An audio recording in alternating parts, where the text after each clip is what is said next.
السلام علیکم ورحمۃ اللہ وبرکاتہ۔ الحمد للہ وحدہ والصلاۃ والسلام علی من لا نبی بعد۔ سورہ مومنون قرآن مجید کی 23 نمبر سورہ ہے۔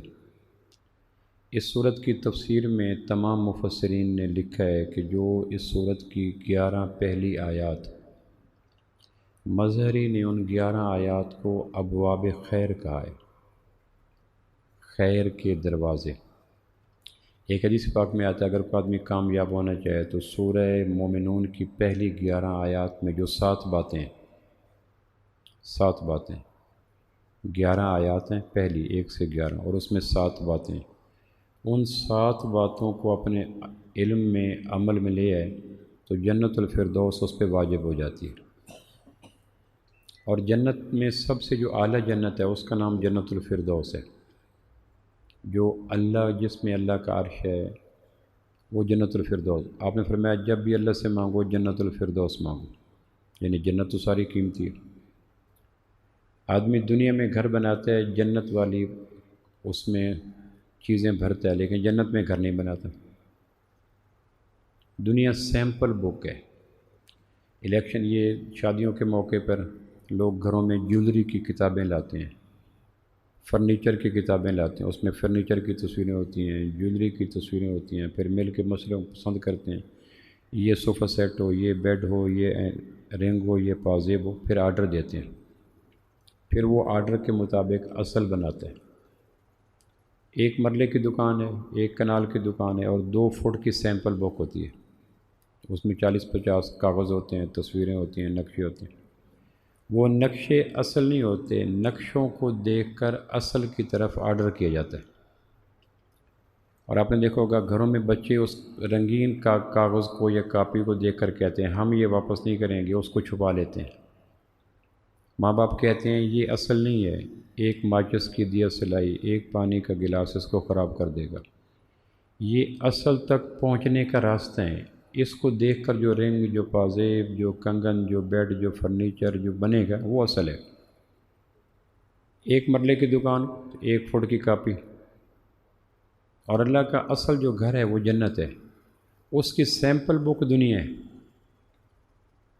اس میں پھل بھی ہیں، پھول بھی ہیں، چشمے بھی ہیں، نہریں بھی ہیں، بہار بھی ہے، خزاں بھی ہے، جوانی بھی ہے، بڑھاپا بھی ہے، سونا بھی ہے، خوشی بھی ہے، غم بھی ہے، تتلیاں بھی ہیں، جگنو بھی ہیں، سانپ بھی ہیں، بچھو بھی ہیں، آگ بھی ہے، شبنم بھی ہے۔ یعنی جو چیزیں آدمی کو پسند ہیں اس کائنات کو سیمپل بک میں موجود ہیں۔ اب اصل مسئلہ یہ ہے کہ سیمپل بک سے جو چیزیں تمہیں پسند ہیں اس کا آرڈر دو تاکہ بن سکیں۔ تو جسمانی اعتبار سے نابالغ بچے سیمپل بک پہ قابو ہو جاتے ہیں، ہم نے یہ واپس نہیں کرنی۔ اور روحانی اور ذہنی اور فکری اعتبار سے نابالغ بچے اسی سیمپل بک پہ لٹو ہو جاتے ہیں، یہ 5 مرلے میرا ہے، یہ 10 مرلے میرا ہے، یہ 1 مرلہ میرا ہے۔ وہ اسی کی خاطر لڑتے ہیں۔ چھوٹے بچے لڑیں تو بیوقوف کہلاتے ہیں، اور بڑے لڑیں تو حق کی خاطر۔ تو دنیا کی حیثیت ایک سیمپل بک سے زیادہ نہیں ہے۔ اس میں جو پسند ہے، جو مزاج کو آتا ہے وہ آرڈر دو، اصل روپ میں جنت میں ہے۔ اب جنت الفردوس کیسے ملے؟ تو محض تمناؤں سے جنتیں نہیں ملتی۔ جیسے کہ آدمی خواہش کرے کاش میرا گھر ہوتا، تو گھر نہیں بن جاتا۔ دنیا کوئی نقشہ خواہشات پہ نہیں بنتا۔ جنت کی کوئی چیز محض تصورات پہ نہیں بنتی، اس کے لیے بھی عمل ضروری ہے۔ تو مفسرین نے لکھا ہے کہ سورہ مومنون کی 11 آیات جو پہلی ہیں اس میں 7 باتیں ہیں۔ اگر کوئی آدمی ان 7 باتوں پہ عمل کر لے تو جنت الفردوس کا وارث بن جاتا ہے۔ ایک آدمی رقبہ خود خریدتا ہے، ایک آدمی کو کوئی ہدیہ کرتا ہے، ایک آدمی قبضہ کرتا ہے، اور ایک آدمی میراث میں ملتی ہے۔ سب سے بہتر رقبہ میراث میں ہوتا ہے، کیونکہ اس میں کوئی کمپلیکیشن نہیں ہوتی، کوئی پیچیدگی نہیں ہوتی، کوئی پریشانی نہیں ہوتی۔ جو رقبہ آپ نے خریدا ممکن ہے 2 مہینے بعد کو کیس کر دے، جو ہبہ کیا ممکن ہے واپس لے لے، جو قبضہ کیا ممکن ہے کل کیس ہو جائے۔ لیکن جو میراث میں ملا وہ دھلا دھلا رقبہ ہوتا ہے۔ الذین یرثون الفردوس۔ سورہ مومنین کی جو 11ویں نمبر آیت ہے وہ یہ ہے کہ اگر تم یہ 7 کام کر لو تو جنت الفردوس کے وارث بن جاؤ گے، میراث مل جائے گی۔ اب وہ 7 باتیں کون سی ہیں؟ مسند احمد میں، ترمذی میں، نسائی میں، حاکم میں روایت ہے یہ بات جو میں نے عرض کی، یہ چاروں کتابوں میں یہ حدیث موجود ہے، اور شاید تفسیروں کی دنیا میں کوئی قابل ذکر تفسیر ایسی ہو جس میں یہ بات لکھی نہ ہو۔ وہ 7 باتیں میں آپ کو عرض کر دیتا ہوں، پھر اس آئینے میں میں اور آپ پرکھتے جائیں کہ یہ پہلی ہے، دوسری ہے، تیسری ہے، چوتھی ہے، اور آدمی کی جنت بنتی ہے تو اس کے بعد دنیا بھی بننا شروع ہو جاتی ہے۔ حدیث پاک میں آتی جنت میں کسی کا محل بنتا ہے تو اللہ کہتا ہے اس کا عکس دنیا میں جہاں رہتا ہے وہاں ڈال دو۔ دنیا میں 1.5 مرلے کا مکان ہوتا ہے، رینٹ کا مکان ہوتا ہے، پبلک ٹرانسپورٹ ہوتی ہے، لیکن جنت کے اس محل کا عکس پڑنے کی وجہ سے وہ وہاں بھی خوش ہو جاتا ہے۔ جس طرح لوگ زیادہ پیسوں پہ خوش ہوتے ہیں وہ کم پیسے پہ خوش ہوتا ہے، لوگ اسراف پہ خوش ہوتے ہیں وہ سادگی پہ خوش ہوتا ہے، لوگ عیاشی پہ خوش ہوتے ہیں وہ پاک دامنی پہ خوش ہوتا ہے۔ خوشی مقصود ہے، بعضوں کو خوشی ادھر بعضوں کو ادھر۔ تو جنت کے مکان کا جب عکس پڑ جاتا ہے وہ دیکھتا ہے بظاہر خوشی کی چیزیں کوئی نہیں لیکن خوش بڑا ہے، تو خوشی کا سبب جو نبی رحمت صلی اللہ علیہ وسلم فرمایا وہ یہ ہے کہ جنت کے محل کا عکس اس کے دل کو خوشیوں سے بھر دیتا ہے۔ تو یہ نہیں کہ صرف جنت بنتی ہے، دنیا بھی بن جاتی ہے۔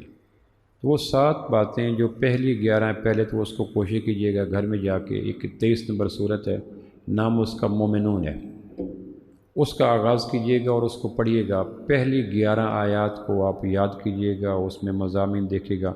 وہ جو 7 باتیں ہیں وہ قرآن کے فرد مطلوب ہیں۔ جیسے کہتے ہیں نا کہ یہ آدمی ہمارے معیار پہ پورا اترا ہے، آپ کسی آدمی کو جاب پہ رکھنا چاہتے ہیں، کچھ شرائط دیتے ہیں، یہ شرائط یہ قرآن کسی آدمی کو کہتا ہے یہ وہ آدمی ہے جو میرا آدمی ہے، اس کو کہتے ہیں قرآن کا فرد مطلوب۔ تو قرآن کا فرد مطلوب کون سا ہے؟ جس میں سورہ مومنون کی 7 باتیں پائی جائیں۔ مشرکین مکہ کہتے تھے عظیم آدمی یہ ہے، یہ ہے، یہ، انہوں نے اپنے ایک پیرامیٹر بنایا ہوا تھا، قرآن نے اس کو کنڈیم کیا کہ یہ جو تمہارا پیرامیٹر ہے یہ تو نظر پہ ختم ہو جائے گا، نظر میں تو دنیا کی کوئی چیز ساتھ نہیں جاتی۔ وہ جو نیم گرم پانی کر کے غسل دیتے ہیں تو مقصود یہ ہوتا ہے کہ مسام میں میل نہ ساتھ جا سکے۔ دنیا کی کوئی چیز نظر کے بعد قبر کے اندر ساتھ نہیں جاتی۔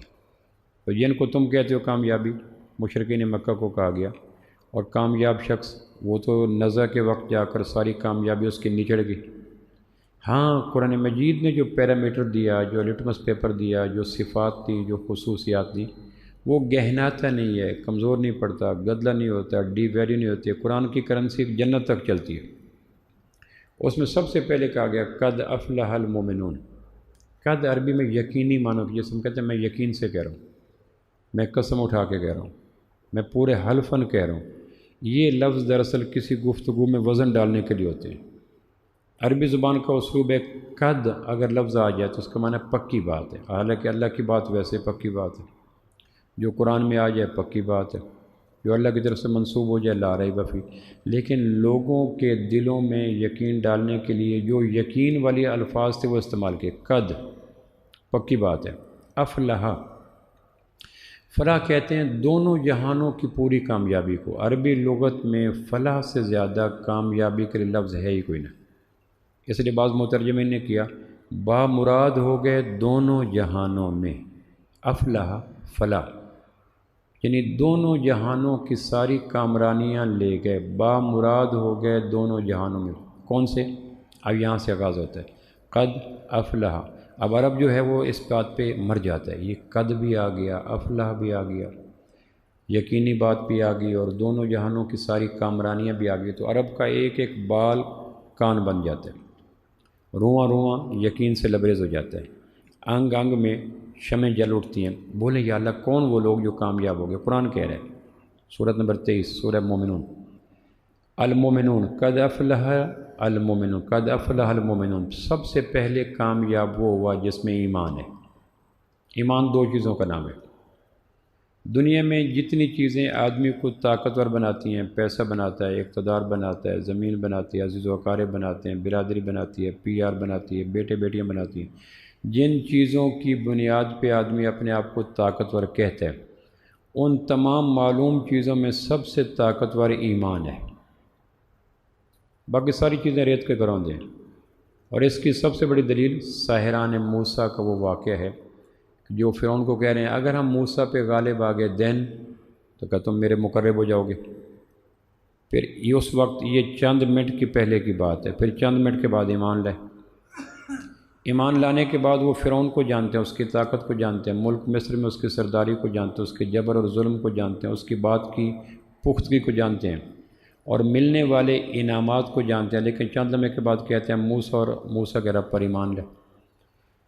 فرعون کہتا ہے جانتے ہو اس کا انجام کیا ہوگا؟ دایاں ہاتھ بایاں پاؤں، دایاں پاؤں بایاں ہاتھ یوں کاٹ دوں گا اور تمہیں سولی پہ لٹکا دوں گا۔ اور وہ کہتے ہیں یہ گجڑ بھبکی نہیں ہے، فرعون نے کر گزرنا ہے، لیکن ایمان اتنا طاقتور ہے کہ وقت کے جابر قوت کے سامنے جس چیز نے کھڑا کر دی وہ ایمان تھا۔ اب شکست یہ نہیں ہے کہ ہاتھ پاؤں کٹ جائیں، شکست یہ ہے کہ آدمی نظریہ چھوڑ جائے۔ ایک آدمی کو کہا میں سولی چڑھا دوں گا، اس نے کہا چڑھا دو۔ اگر وہ سولی چڑھ گیا اپنے نظریے کو ساتھ لے کر تو یہ شکست خوردنی ہے، شکست ہے اپنے نظریے کو چھوڑ دینا۔ تو مجال ہے کہ فرعون کی دھمکیاں اور لالچ اور قتل اور ہینگ کرنا اور بازو کاٹنا، اس پہ ان ساحران موسیٰ، یہ نہیں کہ ان کے ایمان کو کوئی صدیاں بیتی ہیں، کوئی 50 سال گزرے ہیں، حج کیے ہیں، عمرے کیے ہیں، ذکر کیے ہیں، چلے لگے ہیں، جماعت میں نہیں نہیں کچھ بھی نہیں، ایسے دائیں طرف کھڑے ہیں تو بائیں طرف آ گئے۔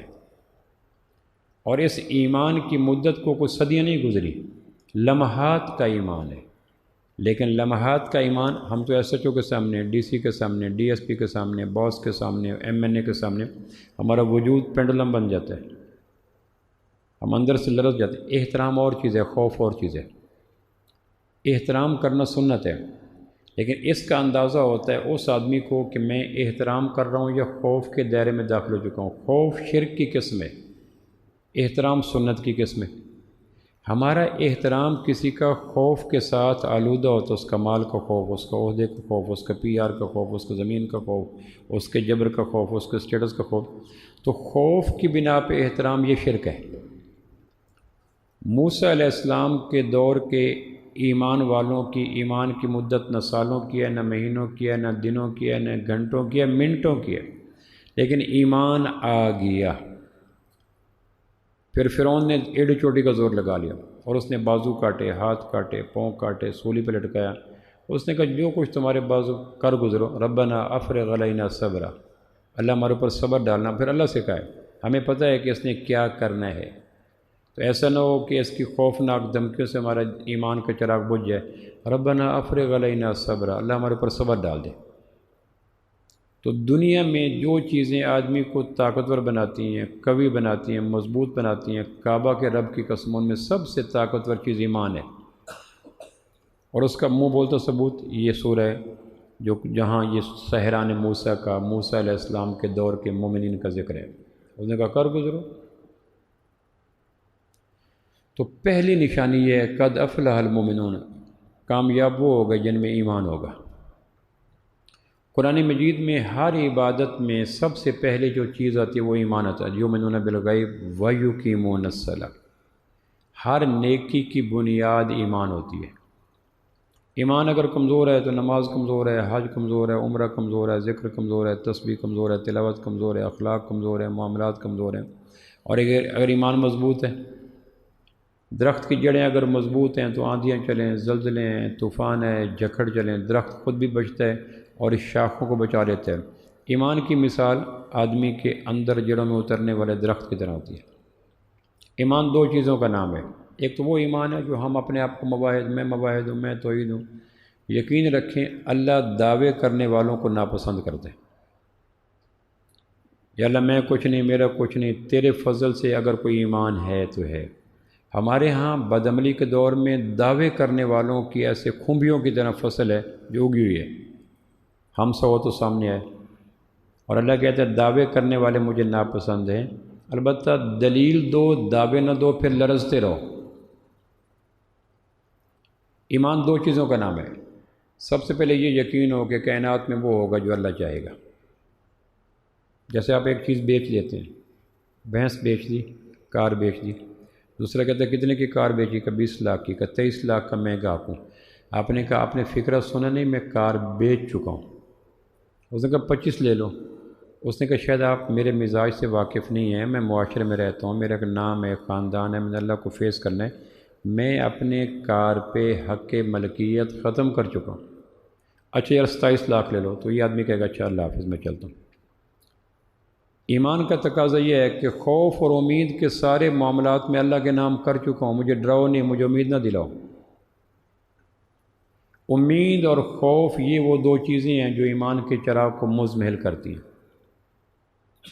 وَإِن يَمْسَسْكَ اللَّهُ بِضُرٍّ فَلَا كَاشِفَ لَهُ إِلَّا هُوَ وَإِن يُرِدْكَ بِخَيْرٍ فَلَا رَادَّ لِفَضْلِهِ۔ خوف نہ آئے، اللہ کرتے اور اللہ کرنے میں آزاد ہے۔ وہ نفع سے نقصان لائے، وہ ذلت سے عزت لائے، وہ پستی سے بلندی لائے، وہ بیماری سے صحت لائے، وہ دکھ سے سکھ لائے، وہ زوال سے عروج لائے، وہ شکست سے فتح لائے، وہ قادر ہے دھوپ سے چھاؤں لائے، زہر سے شہد لائے، بدبختی سے ہدایت لائے۔ اندازہ کریں کر سکتے ہیں؟ کوئی آدمی اپنی ہدایت پہ ناز نہیں کر سکتا۔ اسی سورہ مومنون کا جو دوسرا رکوع شروع ہو رہا ہے اس میں ایک آپ سے آیات لکھوا رہے تھے۔ ایک عبداللہ بن سعد بن ابی سرح ایک صحابی ہیں، کاتب وحی تھے، مفسرین نے لکھا۔ اسی سورہ مومنون کی جب آئے نا لَقَدْ خَلَقْنَا الْإِنسَانَ فِي صُلَالَةٍ مِّن طِينٍ ثُمَّ جَعَلْنَاهُ نُطْفَةً فِي قَرَارٍ مَّكِينٍ ثُمَّ خَلَقْنَا النُّطْفَةَ عَلَقَةً فَخَلَقْنَا الْعَلَقَةَ مُضْغَةً فَخَلَقْنَا الْمُضْغَةَ عِظَامًا فَكَسَوْنَا الْعِظَامَ لَحْمًا ثُمَّ أَنشَأْنَاهُ خَلْقًا آخَرَ۔ اللہ نے 7 مدارج قطرے سے لے کر انسان کے بننے تک 7 سٹیج بیان کیے۔ یہ پہلے انسان یہ ہوتا ہے، پھر یہ ہوتا ہے، پھر یہ ہوتا ہے۔ آخر پہ جب یہ مکمل ہو نا ثُمَّ أَنشَأْنَاهُ خَلْقًا آخَرَ، پھر اچانک قطرہ ایک شاہکار انسان بن جاتا ہے۔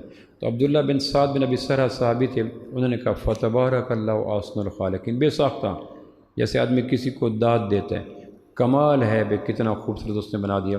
آپ نے فرمایا یہی آیت کا اگلا ٹکڑا ہے۔ تو اس نے کہا لکھا اور اپنے قبیلے میں جا کے کہنے لگا میں بھی نبی ہوں، میرے اوپر بھی وحی آتی ہے۔ کاتب وحی مرتد ہو گیا۔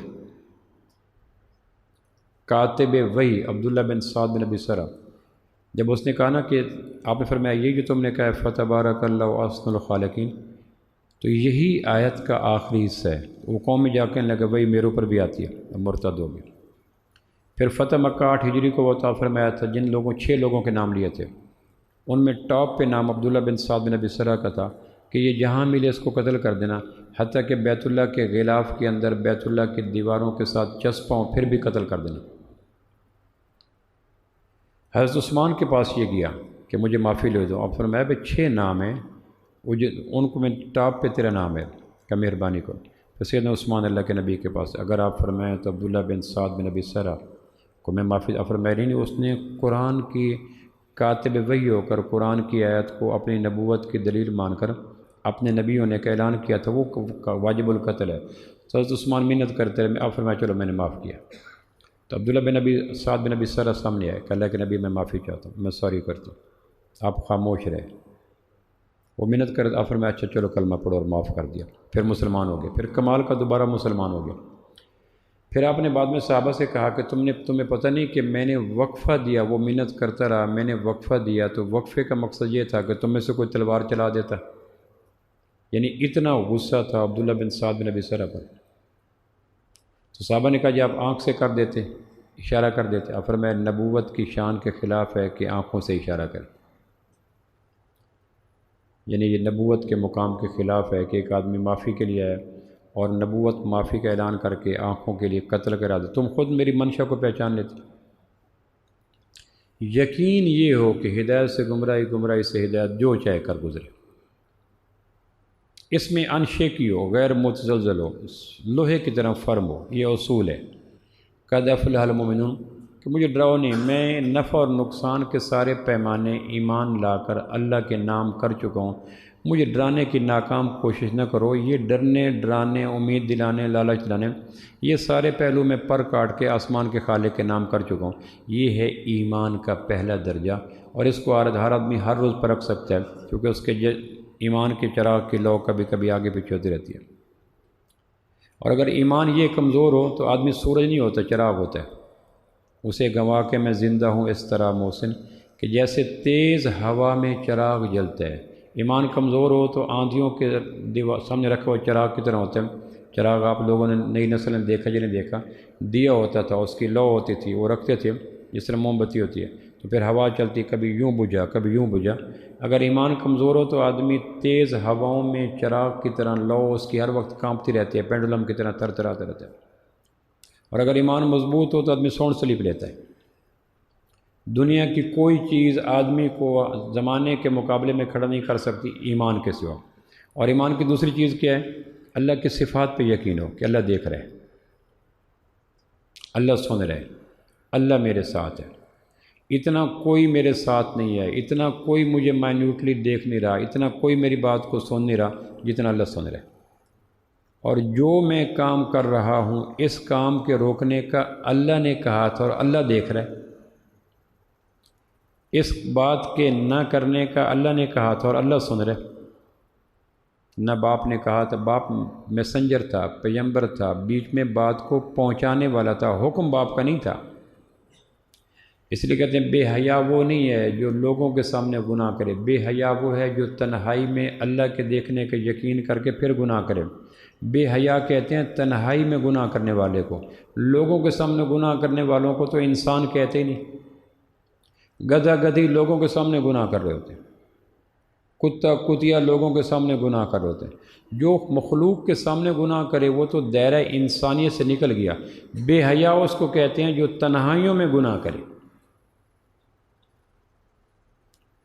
اور بے حیا وہی ہوتا ہے جس کا ایمان کمزور ہوتا ہے کہ مجھے کوئی نہیں دیکھ رہا۔ الا یعلم من خلق، بھلا اللہ بھی خالق بھی مخلوق سے غافل ہو سکتا ہے؟ ہماری کم نصیبی یہ ہے کہ ہم نے بچوں کو اپنی کمزور آنکھوں سے ڈرایا ہے، اللہ کی آنکھوں کا احساس نہیں دلایا۔ اور میری آنکھوں کے سامنے خزاں کا پتہ آ جائے سارا منظر گم، میری آنکھوں کے سامنے کاغذ کا کاپی آ جائے سارے منظر گم۔ تو میری آنکھیں تو دائیں دیکھتی ہیں بائیں نہیں، آگے دیکھتی ہیں پیچھے نہیں، اوپر دیکھتے ہیں نیچے نہیں، شمال دیکھتے ہیں جنوب نہیں۔ اپنے بچوں کو اگر تاجر کو ایمان صحیح ہو تو دودھ میں پانی کون ملائے؟ دودھ میں پانی نہ ملانے کا حکم گورنمنٹ کا نہیں ہے، لوگوں کا نہیں ہے، یہ اخلاقی طور پر میسنجر ہیں، اصل حکم اللہ نے دیا ہے۔ تو جتنے بھی گناہ کے چور دروازے ہیں وہ کمزوری ایمان سے آتے ہیں۔ پتہ ہوتا ہے آدمی کو کر گناہ رہا ہو، لیکن اس کو لاجک دلائل دے کر ثابت کر لیتا ہے۔ اللہ کل کہے گا مجھے جسٹیفائی کرو کہ بات ٹھیک تھی۔ قد افلح المؤمنون، جنت میں جانے والوں کی پہلی صفت یہ ہے کہ ان کا ایمان شاندار ہوتا ہے۔ اور الایمان یزید و ینقص، ایمان گھٹتا بڑھتا رہتا ہے۔ 10 روپے کی کرنسی بھی ہے، 5000 کی کرنسی بھی ہے۔ اکھاڑے میں اترنے والا بھی زندہ ہے، اور جس کو ICU میں آکسیجن لگی وہ بھی زندہ ہے۔ انگوٹھا چھاپ بھی جانتا ہے کہ یہ سورج چاند ستارے ہیں، زمین آسمان ہے، اور پوسٹ ڈاکٹر بھی جانتا ہے، شیخ الحدیث بھی جانتا ہے، مفتی بھی جانتا ہے کہ چور کا ہاتھ کاٹا جائے، اور ایک جٹ بھی جانتا ہے چور، لیکن دونوں کے جاننے میں، دونوں کرنسی میں، دونوں انسانوں میں کتنا فرق ہے۔ ایمان صدیق اکبر کا بھی تھا، ایمان ہمارا بھی ہے۔ ایمان کے بے شمار درجات ہیں۔ دنیا کا کوئی انسان یہ نہیں کہہ سکتا کہ میں ایمان کے آخری مقام پہ پہنچی۔ اور ایمان جتنا مضبوط ہوتا چلا جاتا ہے تنہائیوں کے جرائم اتنے کم ہوتے چلے جاتے ہیں۔ ایمان کا لٹمس پیپر کیا ہے؟ ایمان کا تھرمومیٹر کیا ہے؟ ڈاکٹر کہتا ہے منہ میں تھرمومیٹر دارو، بخار بڑھا ہے کہ ابھی یہ 1 منٹ بعد بتا دے گا۔ ایمان دعووں سے نہیں ہوتا، تنہائیوں کے گناہ اگر آدمی چھوڑ دے مبارک کو ایماندار ہے۔ تنہائی میں گناہ کرنے والا اصل بے حیا انسان ہے، منظر عام پہ گناہ کرنے والا تو دائرہ انسانیت سے ویسے ہی نکل جاتا ہے۔ تو دنیا کے تمام انسانوں کی گاڑیاں ٹریک پہ چلتی ہیں جب ایمان رہتا ہے، مجھے اللہ دیکھ رہا ہے، اللہ میرے ساتھ ہے، اللہ سن رہا ہے، میں کیا کروں؟ مجھے شرم آتی ہے اللہ سے۔ اس نے کہا دودھ میں پانی ملا لو کہ اللہ دیکھ رہا ہے۔ دوسری چیز، یہ پہلی چیز ہے جنت میں لے کے جانے کے لیے، یہ ہر آدمی، اور یہ ایمان کیسے آتا ہے؟ اہل ایمان کے پاس بیٹھنے سے۔ یہ جنس نہیں ایمان جسے لے آئیں دکانیں فلسفہ سے، ڈھونڈے سے ملے گا عاقل کو یہ قرآن کے سپاروں میں۔ صحابہ کے بعد پاس بیٹھ کے کہتے جددوا ایماننا، ہمارا ایمان تازہ کرو۔ عمر جیسا آدمی معاذ بن جبل کو کہہ رہا ہے معاذ میرا ایمان تازہ کرو۔ صحابہ روز کی بنا پہ تجدید ایمان کی محافل میں بیٹھتے، ہم کہاں ہیں؟ جب جبریل آ رہا تھا، قرآن اتر رہا تھا، آمنہ کے لال موجود تھے۔ اس دور کے بازاروں کا دین زیادہ تھا آج کے حرم کے طواف کرنے والوں کی نسبت۔ آج کل کے حرم کے طواف کرنے والے حرم کو حرام کاموں سے بھر رہے ہوتے ہیں۔ اس دور کا بازار کا تاجر بازار کی تجارت میں اتنے حرام نہیں کرتا تھا جتنے اس دور کا عمرہ کرنے والا، حج کرنے والا احرام کی حالت میں بیت اللہ کے طواف میں حرام کام کرتا ہے، اور حرام کام علم سے نہیں رکتے، ایمان سے رکتے ہیں۔ مجھے پتہ ہے یہ گاڑی 10 لاکھ 50 لاکھ کی ملتی ہے، لیکن اس پتہ ہونے سے گاڑی تو نہیں ملتی۔ مجھے پتہ ہے یہ چیز 1 کروڑ کی ملتی ہے، لیکن یہ پتہ ہونے سے چیز تو نہیں ملتی۔ پتہ ہونا اور چیز ہے، خریدنا اور چیز ہے۔ جب تک کرنسی پاس نہیں ہوگی مادی چیزیں خرید نہیں سکتے، جب تک ایمان پاس نہیں ہوگا نبوت کے نورانی وجود سے نکلنے والا آدمی اعمال خرید نہیں سکتا۔ ایمان ہوتا ہے تو صحابہ کی عظمت آتی ہے۔ میں ایک جگہ بیٹھا تھا، ایک آدمی نے ایک صحابی کے اوپر 4 چیٹ لگائی، اس نے یہ غلطی کی، یہ غلطی کی، یہ غلطی کی، یہ 9 غلطیاں گنوا دی۔ اب کمزوری ایمان کا تقاضا ہے کہ ایمان والے کون ہیں؟ قرآن مجید میں آتا ہے اولئک المؤمنون حقا، اصل مومن صحابہ ہیں۔ آمنہ کے لال تو ہیں ہی ایمان کا مجموعہ۔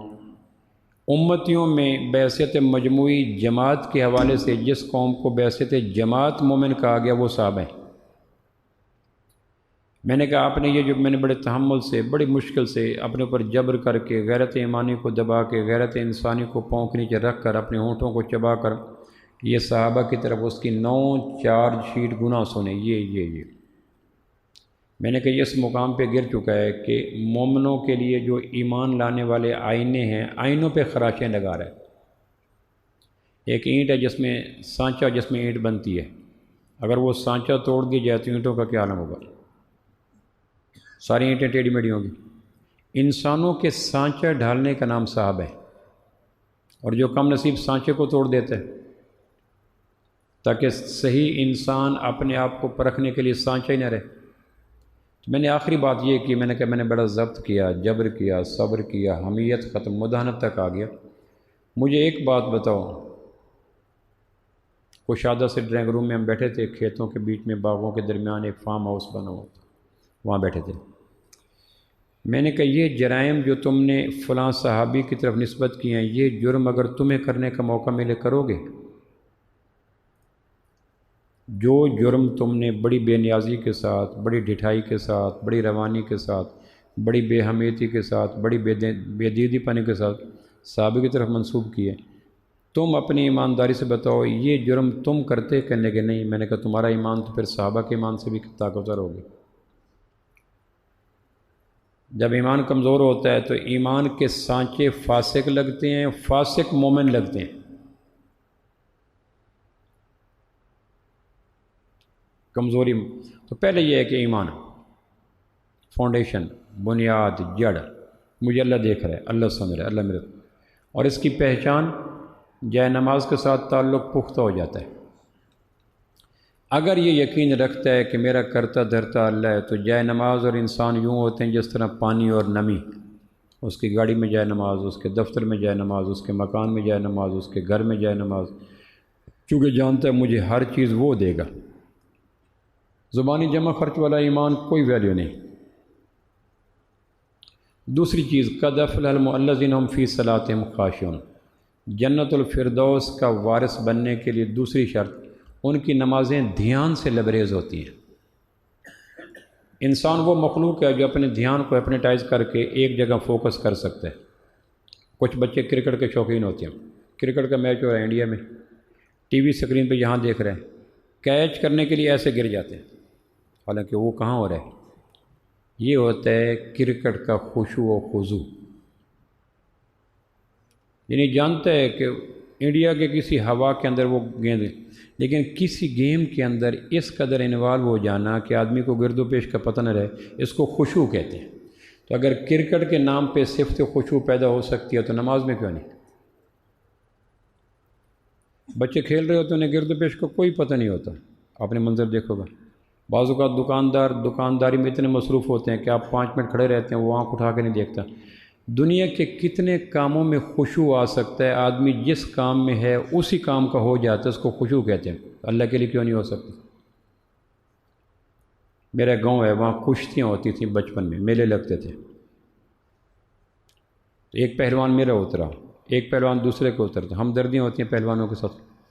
تو میرا پہلوان اگر کشتی کرتے کرتے گر رہا ہے تو زور میں لگا رہا ہوتا تھا، آپ نے دیکھا ہوگا، یعنی حالانکہ اس کی ٹانگ کو پکڑا گیا ہے، اس کے بازو کو پکڑا گیا، کلا بازو اس کو، اور ساتھ والا مجھے کہتا ہے یہ کیا کر رہے ہو؟ میں یہ تھا کشتیوں کا خشوع و خضوع۔ تو اگر کھیل جیسی نکمی چیز میں خشوع جیسی چیز پیدا ہو سکتی ہے تو نماز جیسی عظیم چیز میں خشوع کیوں نہیں آ سکتا؟ الذین هم فی صلاتہم خاشعون۔ دوسری صفت جنت میں جانے کے لیے ہے کہ ان کی نمازوں میں خشوع ہوتا ہے۔ ابن القیم رحمہ اللہ نے زاد المعاد میں لکھا خشوع کے 3 درجات ہیں، چوتھا کوئی نہیں۔ پہلے یہ ہے کہ نماز اللہ اکبر کہ اور اللہ ہی اللہ ہو۔ یہ صحابہ کے عمومی جماعت کو خشوع کا یہ درجہ میسر تھا، اللہ ہی اللہ ہو، پتہ ہے کوئی نہ گرد پیش میں کیا ہو رہا ہے۔ تکبیر تحریمہ، وہ تکبیر جو حرام کر دے۔ اب میں اجوا نہیں کھا سکتا، میں زمزم نہیں پی سکتا تکبیر تحریمہ کے بعد۔ تو جس طرح مادی چیزیں حلال تھیں حرام ہوگی، اس طرح کچھ سوچیں تکبیر تحریمہ سے پہلے حلال تھیں، تکبیر تحریمہ کے بعد حرام ہوگی۔ تجارت کرنا حلال ہے، بیوی کے پاس بیٹھنا حلال ہے، بچوں کے پاس بیٹھنا حلال ہے، لیکن اب جس منطقے میں جس دائرے میں تم داخل ہو گئے ہو وہ دائرہ اتنا حساس، شفاف اور سینسٹیو ہے کہ وہاں حلال بھی حرام ہے، تو جس کے اندر حلال حرام ہو اس میں حرام لے آنا، جو دائرہ حلال کو اندر ہونے سے روکے اس دائرے میں حرام لے آنا۔ میرا اس شہر عداوت میں بسیرا ہے جہاں لوگ سجدوں میں بھی لوگوں کا برا سوچتے ہیں۔ عبادات جب رسم بن جائیں تو آدمیوں میں تکبر آ جاتا ہے۔ ہمارا المیہ یہ ہے کہ عبادات رسومات بن چکی ہیں۔ ڈاکٹر کی ہر دوائی میں فلسفہ ہے، یہ پین کلر ہے، یہ فلاں چیز کے لیے فلاں۔ عبادات جسٹ لائک اللہ کے نسخے ہیں اور وہ رسم بن گئے۔ دوسرا درجہ خشوع کا یہ ہے کہ اللہ غالب ہو، شیطان مغلوب ہو۔ جو آدمی نماز میں شیطان سے شکست کھا گیا، یہ دکان میں فاتح کب ہوگا؟ آپ ایک سلائی مشین لے کے آتے ہیں، خالی چلاتے ہیں تو چل پڑتی ہے، ایک کپڑا دیتے ہیں تو وہ سٹچ کر دیتی ہے، کپڑے کو دوہرا کرتے ہیں تو وہ سٹچ کر دیتی ہے، کپڑے کی 4 تہیں لگاتے ہیں تو وہ سٹچ، آپ کہتے ہیں یہ ٹھیک ہے۔ 4 کپڑوں کے اندر اس نے ٹانکا لگا دیا، اور جو خالی نہ چلے، اور تاجر کہے جی آپ 4 کپڑوں کی تہ رکھیں، آپ کہیں خالی چل نہیں رہی، 4 کپڑوں میں ٹانکا کہاں لگائے گی؟ نماز باقی زندگی میں فاتح بننے کا ایک نسخہ ہے، اور جو نماز میں شکست کھا گیا، تجارت میں فاتح بننا ہے، زراعت میں فاتح بننا ہے، ملازمت میں فاتح بننا ہے، بازار میں فاتح بننا ہے، تو فاتح بننے کے لیے نماز ہے، اور جو نماز کا شکست خورد ہے وہ، اس لیے جو نماز میں شکست کھا گیا وہ بیت اللہ میں بھی فاتح نہیں ہو سکتا، عرفات میں فاتح نہیں ہو سکتا، مزدلفہ اور مینا میں فاتح نہیں ہو سکتا۔ تو دوسرا درجہ یہ ہے کہ اللہ کی یاد غالب رہے، 70-30 کر لیں، 80-20 کر لیں، 60-40 کر لیں، اور غیر اللہ مغلوب رہے۔ تیسرا اور آخری درجہ جس کے بعد خشوع کوئی نہیں، وہ یہ ہے کہ 50-50 تو ہو، شیطان یہ تو نہ ہاتھ مار کے کہ میں نماز میں اس کو گرا دیا۔ جس طرح ایک 2 سال کا بچہ 30 سال کے پہلوان کے سامنے کھیل ہوتا ہے، بچہ دوڑ لگا رہا ہے، وہ کبھی دوڑ برداشت بھی کر رہے گا، لیکن وہ کہتا ہے جب چوں پھینک دوں۔ شیطان کہتا ہے جس کو میں نے نماز میں کلٹی لگا دی، یہ تجارت میں تو میرا خود اپنا مرید ہے، زراعت میں اس نے کیا، مسجد میں وضو کر کے سجدے کے اندر جو اللہ کو غالب نہیں کر سکا، بازار میں بے حجاب عورت کو دیکھ کے اللہ کا غالب ہو جائے، این خیال است و محال است و جنو، خود فریبی ہی خود فریبی، دھوکہ ہی دھوکہ۔ نماز کا فاتح ہر جگہ فاتح ہے، نماز کا شکست خوردہ ہر جگہ شکست خوردہ ہے، وہ معاملات میں بھی شکست خوردہ ہے۔ تو یہ تیسرا درجہ ہے۔ اس کے بعد خشوع کا درجہ کوئی نہیں۔ اب میں دیکھوں کہ میری نماز فجر کی کیسی تھی، ظہر کی کیسی تھی، اثر کوئی آدمی دوسرے کی نماز کے خشوع پہ کمنٹ پاس نہیں کر سکتا، لیکن خود اس کو بے رحم محتسب بننا چاہیے۔ پہلا سوال ہوگا نماز کا خشوع دیکھو قیامت والے دن۔ حدیث پاک میں آتا ہے قرب قیامت میں پوری نماز میں ایک آدمی خشوع والا نہیں ہوگا اور ایک آدمی نادم نہیں ہوگا۔ الیکشن میں ہار گیا نادم، کشتی میں ہار گیا نادم، کھیل میں ہار گیا نادم، بازار میں ہار گیا نادم، پڑھائی میں ہار گیا نادم، اور نماز میں ہار گیا۔ یعنی پوری صف میں ایک آدمی میں خشوع نہیں ہوگا اور ایک آدمی کی آنکھوں میں ندامت کا ایک قطرہ نہیں ہوگا۔ یہ رسم کے دنوں کے خزاں یافتہ مہرت ہوتی ہے، پتہ نہیں ہوتا۔ اب آدمی کیسے پتہ چلے کہ میری نماز میں خشوع ہے یا نہیں؟ حدیث پاک میں آتا ہے ایک آدمی نماز پڑھ رہا ایسے کر رہا تھا، میری طرف دیکھیں، ایسے کر رہا تھا۔ آپ نے فرمایا اگر اس کی نماز میں خشوع ہوتا تو داڑھی کے ساتھ نہ کھیلتا۔ یعنی نبی رحمت نے خشوع کی پہچان یہ بتائی کہ اگر اللہ ہی اللہ ہے، جیسے میں نے کہا کھیل میں خشوع ہے، پڑھائی میں خشوع ہے، اسے گرد و پیش کا پتہ ہی کوئی نہیں ہوتا، نہ کھانے کا پتہ ہوتا ہے، نہ دھوپ کا، نہ بھوک کا، نہ پریشانی کا، گم ہوتا ہے، اور یہ کیفیات ہمارے اوپر آتی رہتی۔ اگر نماز میں خشوع ہوتا تو یوں نہ کرتا۔ آپ نے واضح فرمایا، مسلم کی روایت ہے، اگر اس کی نماز میں اللہ ہوتا اس کو یہ نہ ہوتا۔ اور جو آدمی ہر وقت لگا رہتا ہے، امام غزالی کہتے ہیں میں خانقاہ میں گیا تو ایک آدمی، اس زمانے میں خانقاہیں روحانی شفا خانے تھے جہاں لوگ بڑے مرضوں کی شفا یابی کے لیے داخل ہوتے تھے اور اہل نظر ان کا علاج کرتے تھے، جس طرح ہمارے ہاں جسمانی شفا خانہ۔ ایک آدمی پھر رہا تھا تو بڑا خوش پھر رہا تھا۔ میں نے کہا تمہارا مرض کیا تھا؟ کہنے لگے میری نماز میں خشوع نہیں تھا۔ اور جس کی نماز میں خشوع نہیں ہے اس سے باقی سوالات کا پوچھا ہی نہیں جائے گا، کہ باقی سوالات یقیناً کراس ہیں، ڈیفینیٹ کراس ہیں، کیونکہ نماز کے خشوع نے بقیہ سوالات کے لیے توانائی فراہم کرنی تھی۔ باقی جو کچھ ہے وہ زیب داستہ ہے، کہنے میری نماز میں اللہ نہیں تھا، باقی سب کچھ تھا۔ تیرا دل تو ہے صنم آشنا، تجھے کیا ملے گا نماز میں؟ گاہ میری نگاہ تیز چیر گئی دل وجود، اقبال کہتا ہے گاہ الجھ کے رہ گئی میرے توہمات میں۔ کارواں کے دل سے احساس زیاں جاتا رہا۔ ہمارا عالمیہ یہ ہے کہ نمازیں مکمل برباد ہیں اور مطمئن جا رہے ہیں، یہ سب سے خطرناک ہے۔ وائے ناکامی متائے کارواں جاتا رہا، ٹھیک ہے قافلے لٹ جاتے ہیں، یہ کوئی نئی چیز نہیں ہے، راہزن اور راہبر دونوں چلتے رہتے ہیں، ڈاکو نے قافلہ لوٹ لیا، یہ مزاج زندگی ہو جاتا ہے، لیکن لٹ جانے والوں کو لٹ جانے کا احساس تو کارواں کے دل سے احساس زیاں جاتا رہا۔ ہم وہ لٹے مسافر ہیں جو لٹنے کے بعد چھلانگیں لگا رہے ہیں۔ نماز میں خشوع کی چھینٹ بھی نہیں ہے اور ندامت کی ایک ٹھنڈی آہ بھی نہیں ہے، اور جس دور میں نمازیں بے اثر ہو جائیں اس دور میں کوئی نیکی کارگر ہوتی نہیں ہے۔ اس لیے بخاری کی روایت ہے آخری جملہ جو نبی رحمت کی زبان اقدس سے نکلا وہ تھا الصلاۃ الصلاۃ الصلاۃ الصلاۃ، اور کچھ کیا ہی نہیں۔ یار نماز کے اسلام کے بے شمار ارکان ہیں، تعلیمات ہیں، اوامر ہیں، نواہی ہیں، چلو ایک تو سنبھال لو، الصلاۃ الصلاۃ، یہ لاسٹ ون جملہ تھا۔ اس کے بعد نبی رحمت کی زبان سے، اور ہمارے ہاں سب سے بے وقت، بے اثر، بے توقیر، بے آبرو اور بے مایہ چیز ہے ہی نماز۔ اللہ میں کہہ دے یہ ہے تمہاری نماز، اور خود نمبر لگاؤ، رکوع کو دیکھو، سجود کو دیکھو، قیام کو دیکھو، تشہد کو دیکھو، دھیان کو دیکھو۔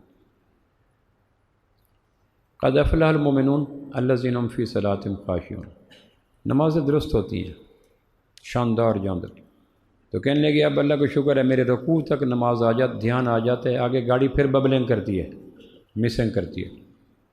وہ جو خانقاہ میں خوش آدمی پھر رہا تھا، اپنی شفا یابی پہ خوش تھا کہ اللہ اکبر سے لے کر رکوع تک گاڑی ٹھیک چلتی ہے، پھر آگے مسنگ کرتی ہے، جیسے ہم کہتے ہیں گاڑی دوسرے گیئر تک ٹھیک چلتی ہے، تیسرے گیئر میں مسنگ کرتی ہے، تو فوراً جاتے ہیں مکینک کے پاس، وہ کہتے ہیں بھائی تیسرے گیئر کی مسنگ بھی ایک مسنگ ہے، تو کہ رکوع تک میں ٹھیک رہتا ہوں، اس کے بعد پھر ببلنگ کرتی ہے، ہل جاتا ہوں، لیکن شیخ نے کہا ہے 4 دنوں بعد امید ہے ٹھیک ہو جاؤ گے۔ یہ وہ زمانہ تھا جب کینسر سے بڑا مرض نماز کا خشوع نہ ہونا شمار کیا جاتا تھا۔ جسمانی مرض کا بڑھنا جنت کے قریب دوزخ سے دور، روحانی مرض کا بڑھنا دوزخ کے قریب جنت سے دور۔ کینسر ہو گیا، یرکان ہو گیا، ہارٹ اٹیک ہو گیا، تو آدمی روز بروز جنت کے قریب ہوتا ہے، حدیث میں آتا ہے۔ جسمانی مرض بڑھتا جائے تو آدمی جنت کے قریب قریب قریب قریب، اور روحانی مرض بڑھتا جائے تو آدمی دوزخ کے قریب قریب قریب۔ اور جس دور دوسرا قد افلح المؤمنون الذین هم فی صلاتهم خاشعون، تو میں اپنی نماز کو دیکھوں، میری نماز میں خشوع کا کیا عالم ہے۔ کائنات کی کوئی نیکی بنتی نہیں اگر نماز نہ بنے، اس لیے ایمان کے بعد نماز آتی ہے، یؤمنون بالغیب ویقیمون الصلاۃ قد افلح المؤمنون الذین هم فی صلاتهم خاشعون۔ یہ آیات کی ترتیب انتخابی نہیں ہے، آسمانی ہے۔ ایمان کے بعد کوئی اور چیز کہنے، ایمان کے بعد نماز ہے۔ والذین هم للزکاۃ فاعلون، تھرڈ ون، وہ زکوٰۃ دیتے ہیں، لیکن زکوٰۃ دیتے نہیں، زکوٰۃ پہ کاربند ہوتے ہیں۔ حیرت یہ ہے کہ زکوٰۃ مستحق لوگوں کو دیتے ہیں ہم تاکہ باقی مال پاک ہو جائے۔ تو جس چیز نے مال کو پاک کرنا ہے اس کا شرعی مصرف صحیح ڈھونڈتے ہیں، اور جب مال پاک ہو جاتا ہے تو اس پاک مال کا صحیح مصرف نہیں ڈھونڈتے۔ ہے نہیں عجیب بات؟ تمہارے گھر میں اے سی لگا ہے، تمہیں زکوٰۃ کیوں دیں؟